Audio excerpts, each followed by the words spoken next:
Hey, this is Math 2, Unit 4, Worksheet number 2, talking today about perpendicular bisectors. Okay, so a perpendicular bisector, an example of that is what we have right here in number 1, where we have two lines that cross one another and form this perpendicular angle and also bisect the segment into two equal parts. So we would say here that CD, this line here, is a, and we write this here like this, perpendicular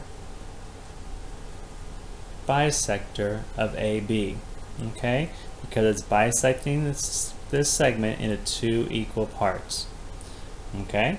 Point K, right there, we call that the circumcenter of the triangle.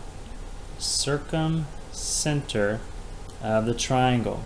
That circumcenter is the point where if I take the midpoint of all these lines, and from that midpoint I draw a perpendicular bisegment from all those there, and I take a perpendicular bisegment from every line, it's the point at which all these lines meet in the middle.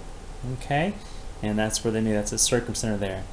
Just to review, our mid-distance formula, is the square root of x2 minus x1 squared plus y2 minus y1 squared. Okay, our midpoint formula is going to be x1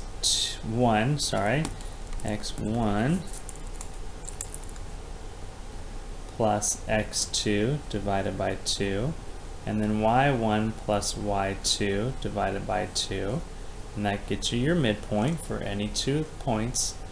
And the slope formula, we always call that m, is y2 minus y1 over x2 minus x1. Okay? When all three lines meet on one point, those are called concurrent. Okay, when they all meet at one point, like up here, when they all meet at one point, it's concurrent. The point where they all meet is called the point of concurrency. Okay? Where they all come together. Okay? Every point on the perpendicular bisector of a segment is equidistant from the end points of that segment. Again, that's here saying that every point on the perpendicular bisegment of a segment, so every point here is the same distance away from this guy. So there's our endpoints, and so because it split it evenly, everything is the same distance away from that. So those lines are going to match up there. Let's take a look at number 8. It says use the figure to the right to answer the set of questions. What is the relationship between AC, this line, and BD, this line? We would say that that's an example of a perpendicular bisector. And that's because we see that it bisects this line into two equal segments, and also forms right angles there and there. In terms of the value of x, because that's happening, because I have two sides of the same angle, these are going to be corresponding parts of congruent triangles are congruent. This line is going to be the same length as that line. So 4x is going to equal 3x plus 4. So if I subtract 3x, I have x left over here and 4 left over there. So x is going to equal 4. When it comes to finding the value of AB, I can plug that in, and I have 4 times 4 is 16.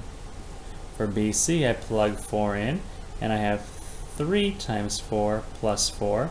3 times 4 is 12, plus 4 is 16. No surprise, they're the same. They should be the same because they're all part of the same triangle right there. You can use that same process here to solve for these other ones in numbers 9 and 10. I'll let you do that part on your own. Flipping over here, I'm going to go to the back side, and we'll take a look at the second side of your homework here. Looking first off at number 11, we can say that something is the perpendicular bisector of a segment. Okay, so we can say, because I have a perpendicular line there, a right angle, and something chopped in two equal parts, here and here, we can say that this line, EG, is the perpendicular bisector of that whole chunk, which we would call HF. So what are the lengths of EF and EH? Well, EF right here, they already told us, is equal to 8. That's not too bad. Which means that this one is also equal to 8 because they're the same length. Okay, it shows us there. Same length, no problem. For the value of y, because this angle here, because I have, well, a couple things. I have two sides that are matching up. I have a right angle. Because of the hypotenuse leg theorem, we know that these two triangles are congruent. Okay, and corresponding parts of congruent triangles are congruent, so these angles are going to equal one another as well. So we could say that 4y is equal to 2y plus 18. So when I subtract 2y, I end up with 2y equals 18, divide both sides by 2, and y equals 9. Not too bad. To find the value of GEH and GEF, which are the same, I'll plug 9 into one of those. Either one's fine. Let's do 4 times 9 to get 36 degrees, is what both those angle measurements are going to be. Number 12 is a great question, and hopefully your teachers did not skip this one, because this is part of the reasoning you need to have when you're coming out of Math 2. Okay, it's going to help you moving forward as you do SBAC things later on, or CAS questions as a junior, or even as you work to think logically about problems in Math 3 and beyond. So first of all, we're going to start with our statement and reasons. We'll begin with our given. Our given information is that CP is a perpendicular bisector of AB. And that's given. We already know that this bisects that. It's a perpendicular bisector. Got it, no problem there. Because that's a bisector there, what we also know is true is that AP as a line segment is congruent to PB. Okay, and that is because that is a definition of a bisector. If I'm going to bisect something, that means I'm going to have parts that match like that. Okay, so I know those parts match. The next thing I know is that the angle measurement of CPB and the angle measurement of CPA are both right angles. The reason we know that those are right angles is because that is the part of the definition of perpendicular. If it was perpendicular, then that means it's a right angle. So we know that's looking good. So at this point, looking at proving it's a triangle, which we're not quite there yet, nor is that my ultimate goal, I have angle and a side. I also know, remember this from your last unit, I also know that CP, this line, is congruent to the same line of the other triangle, CP, because of the reflexive property. Right? Reflexive property. Congruent. So these lines are going to be congruent. Reflexive property, congruence there.